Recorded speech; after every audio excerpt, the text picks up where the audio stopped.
Uykunuz жакшы болуп калды. Мм. Тамакты ылгабай жеп калдыңыз. Жүрөгүңүздө тынчтык болуп калды. Ооба. Канча күн болду сизге лечение алганыңызга? Буюрса 10 күн болду. Бүгүн акыркы күн. Бүгүн бүтүп атасыз, Ооба. эмне боюнча келдиңиз эле? Мен өтүмдө таш бар деген, кум бар деген. Жок, өтөгү таш бар дегиче сиз эмне болуп бардыңыз? Сиз больницага бардыңыз, анан сизде өтүңүздө таш бар деп чыгарып берди да туурабы? Ооба. Эмне ошол эмне болуп бардыңыз эле? Күчтүү тамак жесем, майлуу тамак жесем, баягы кабыргам асты ооруп калчу да. Анан суук да ооруп калчу. Анан ошодон улам барсам, ошо УЗИге түшсөм, Өтө таш бар өтө деп. таш. Анан дагы врачка кайрылдыңызбы, кайрылбадыңызбы? Бир-эки жолу бардым, дары ичтим. Мгм. Андан кийин басылып калат кайра эле. Врачтар назначить этти, дарыны Аны ичтиңиз, ичип, баягы басылып калат, кайра кийин эле кармап атты. Операция кылыш керек деди да. Аны алып салмайынча жакшы болбойсуңар деди. Бизди кимден угуп келдиңиз? Сиздерди ошо немеден көрдүк, Инстаграмдан көрүп. Инстаграмда бирөөлөрдөн уккан жоксуз. Эч кимден. Ошон үчүн биз сизди дагы кимдир бирөөгө жардамы тийип калсын деп мына Инстаграмга сизди чыгарган атабыз да. 10 күндүн ичинде кандай результаттар болду, эмне болду? Ошол боюнча кичине кыскача айтып келиңизчи. Биздин жумуштарыбыз антибиотик, химикат, укол, дары, бирдеме ичирдикпи, диета кылдырдыкпы сизди? Жок, бул жердин ошо жаккан жери эч кандай укол дары жок экен. Химикат вообще ичилбейт экен. Чөп дагы колдонот бекенбиз? Чөп, чай. Жок, чөп чары деле колдонулган жок да. Колдонулган жокпуз. Эчтеке болгону гана кадимкидей Баары массаж аркылуу, пар, жалаң натуральный нерселер экен. Адамга зыяны жок. Жакшы баары, жакты. Азыр бизде диета менен тамактанып атасызбы? Жок, диета эмес, каалаганыбызды баарын жеп атабыз. Биздин минус жактарыбызды айтыңызчы.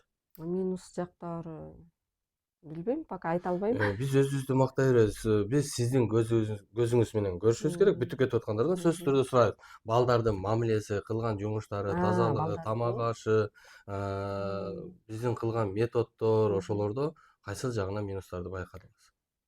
Билбейм, менин жеке оюм байкаган деле жокмун. Баары жакшы. Кылган мамилелери жакшы. Адам биринчи очередь врачтар эмне менен айыктырат билесизби? Адам кайсыл жагы менен айыгат? Кулагы менен айыгат. Ошон үчүн келген кишилерге биз колубуздан келишинче жылуу мамиле кылганга аракет кылабыз. Эмнелер болду? Азыр эмнелер сизде тоскоолдук болуп атат? Кайсыл жерге жетпей калдыңыз? Менин буюрса баары оюм, үмүтүм жакшы болуп кетем го деген ишенич болуп атат эми буюрса. Жакшы болду элексизби азыр? Жакшы болуп калдым баягы келгенде караганда. Туура. Бул эң туура сөз да. 10 күндүн ичинде эч качан бүт бардык нерсе 100% жакшы болуп кетет. Бул жерден эмне болду? Уйкуңуз жакшы болуп калды. Тамакты ылгабай жеп калдыңыз. Жүрөгүңүздө тынчтык болуп калды. Бүт бардык ооруларды билбей калдыңыз. Сезилбей калды. Себеби организм бүт баары иштеди. Эми калган жактарын организм өзү айыктырат. Бала 9 айда төрөлөт. 3 айда төрөп койгон бала болуп кыйратпайт, ал проблема болот. Ошон үчүн мына 10 күндүн ичинде сиз бул жерде организмди восстановление кылдыңыз.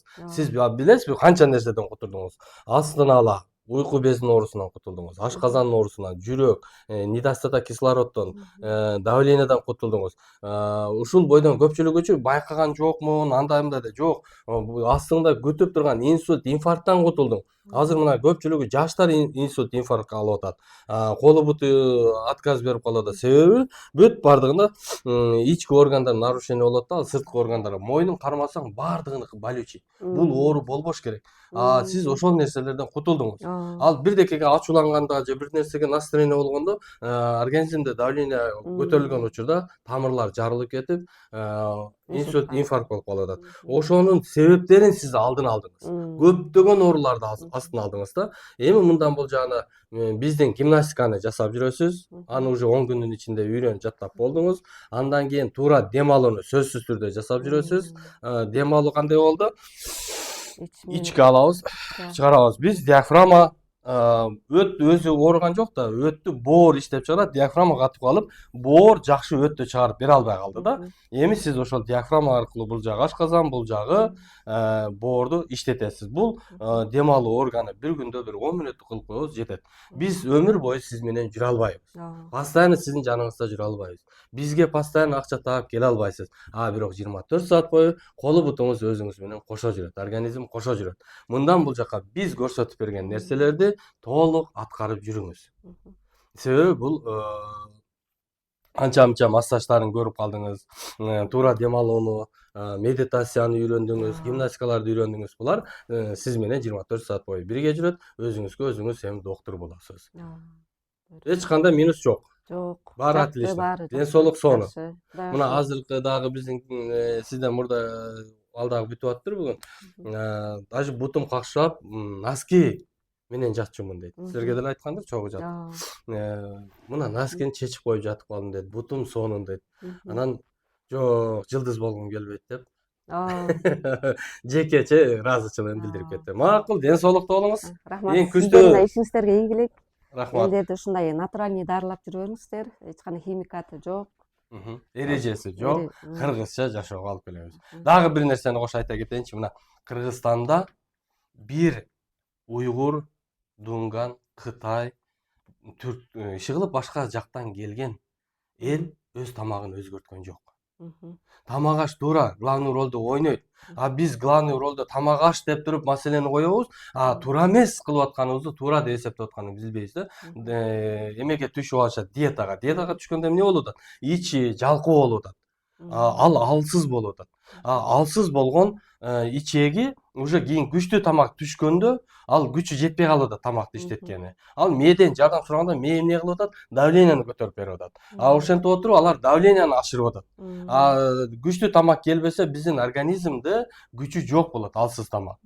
Адам оорудан качып жеңилдеткени менен диета акырындык менен көптөгөн ооруларды алып келет. Биздин максат организмди иштет и күчтүү же тамакты. Биз ата бабабыз жеп келген тамакты жешибиз керек. Ошол биздин туура тамак. Кыргыз эмне ичкен? Жарма ичкен, курма чай, атала, бозо, кымыз, казы карта, чучук, камыр, нан жеп келгенбиз. Ошол тамактарды биз азыр категорически туура эмес деп атабыз. Майлуу тамак жегенбиз. Ошол сары майга кой эчкинин майына тамак кылып жегенбиз, кол менен жегенбиз. Мына ушул нерселерди тойгондон кийин уктаганбыз. Ушул нерселерге биз каршы болуп, ооруну көбөйтүп алдык да. Кайра ошол эле нерсеге келишибиз керек. Тамак ашка туура кыргызча тамак ашка кайрылып келишибиз керек. Мына ошол. Макул, ден соолукта болуңуз. Рахмат сиздерге да. Эң күчтүү ремонтуңуз ушул болсун. Менин максатым кыргыз элин антибиотик, химикаты жок, организмдин өзүн иштетип, ушуну колубуздан келишинче элге таратып, сизди эми Кудай таалам насип кылып, ушу больницалардын кушеткасы бош калып калсынчы. Адамдар ушундай табигый эле жол менен ден соолугун чыңдап жүрсүнчү. Алла таала бизге өмүрдө оору менен күрөшүп жашаш үчүн берген жок. Рахаттанып, Кудай таалам көрсөткөн жакшылыктарын гана көрүп жашаганды насип кылсын. Ден соолукта болуңуз. Сиздерге да рахмат.